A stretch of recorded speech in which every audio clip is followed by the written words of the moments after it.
جتنے عظیم جملے حضرت علی اکبر کے لیے امام حسین نے نقل کیے اتنے عظیم جملے کسی کے لیے نقل نہیں ہوئے. پورے واقعہ عاشورہ میں جتنے عظیم جملے حضرت علی اکبر کے لیے نقل ہوئے ہیں کسی کے لیے نقل نہیں ہوئے. کچھ 5-7 نمونے آپ کے ساتھ پیش کرتا ہوں. ایک جملہ جو حضرت علی اکبر کے لیے جو کہا جاتا ہے کہ علی اکبر ممسوس فی ذات اللہ، یہ والا جملہ جو حضرت علی اکبر کے لیے کہا گیا، یہ جملہ صرف اور صرف امام علی کے لیے کہا گیا تھا. کہ حضرت علی کے لیے جملہ کہا گیا تھا کہ حضرت علی کا رابطہ ذات خدا سے. یہ جملہ صرف حضرت علی کے لیے کہا گیا تھا. یہی جملہ حضرت علی اکبر کے لیے کہا گیا کہ علی و اکبر ممسوس فی ذات اللہ. یہ والا جملہ حضرت علی اکبر کے لیے ہے. ایک جملہ. دوسرا یہ ہم آپ پورے یہ مصائب کے جملے میں جو عرض کیے آتے ہیں جو کہ عصمت کو ظاہر کرتے ہیں. امام حسین نے حضرت علی اکبر کو جب بھجا رہے تھے کسی کو بھجاتے ہوئے امام حسین نے وہ درد ظاہر نہیں کیا جو حضرت علی اکبر کو بھجاتے ظاہر کیا. وَصَاحَ الْحُسَيْنُ، امام حسین نے ایک چیخ لگائی. صاحا مطلب چیخا دور سے.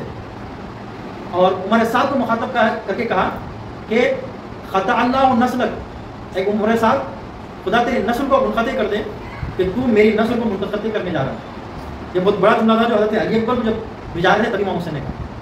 ایک ہی دوسرا عظیم ترین جملہ جو حضرت علی اکبر کے وقت امام حسین نے کہا وہ یہ کہ لا یرا قوم خیرا قتلوک، اے بیٹا وہ امت وہ قوم کبھی بھلائی نہیں دیکھے گی جو تمہارا قتل کرے گی. یہ بڑا جملہ صرف حضرت علی اکبر کو جب بھجا رہے تھے امام حسین تب فرمائے.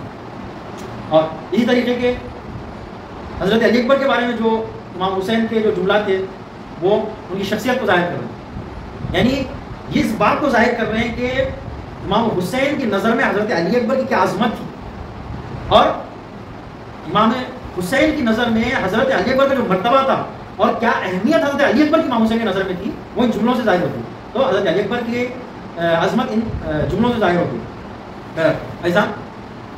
اس طرح یہ کہ جو بات بہت مشہور ہونے کے باوجود دقت نظری سے خالی ہے، مشہور بہت ہے لیکن حضرت علی اکبر کی اس فضیلت پہ کم جو ہے توجہ دی جاتی ہے. آپ یہ جملہ دیکھیں کہ حضرت علی اکبر کے بارے میں 10 بار جملہ نقل ہوتا ہے کہ اشبہ الناس، ایک لفظ ہے اشبہ الناس، دوسرا جملہ ہے کہ اشبہ القوم میں آیا کہ پوری قوم، اور یہ کہا کہ اشبہ الناس پورے لوگوں میں سب سے زیادہ جو رسول خدا سے مشابہ تھے خلقاً دکھنے کے حوالے سے، جسمانی حوالے سے، وہ خلقاً کردار کے حوالے سے، اخلاق کے حوالے سے، وہ منطقاً اور زبان کے لحاظ سے، گفتار بات کے لحاظ سے، بیان کرنے کے انداز کے لحاظ سے پھر رسول خدا سے جو سب سے زیادہ شبیہ تھے وہ حضرت علی اکبر تھے. ان کی زندگی میں بھی یہ جملہ کہا جاتا تھا، ان کے فضائل میں جملہ کہا جاتا تھا، اور موقع شہادت پہ پھر ایک جملہ امام حسین نے دہرایا کہ اللہم اشہد، خدایا ہؤلاء القوم، خدایا تو شاہد رہنا اس قوم پہ کہ لقد برزا، کہ اب ایسا شخص جو ہے اس قوم جفا کے مقابلے پہ جانے والا ہے جو رسول خدا سے دکھنے میں، کردار میں اور بات کرنے میں سب سے زیادہ پورے لوگوں میں شبیہ ہے. آپ اس لفظ ناس اور اشباہ پہ غور کریں.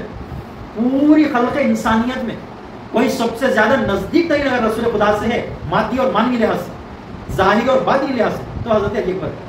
اس جملے کو مشہور جملہ ہے، بولا جاتا ہے لیکن غور نہیں کیا جاتا کہ رسول خدا جیسی شخصیت سے کوئی زیادہ مشابہ ہے اگر ظاہر اور باطنی کے حوالے سے تو حضرت علی اکبر.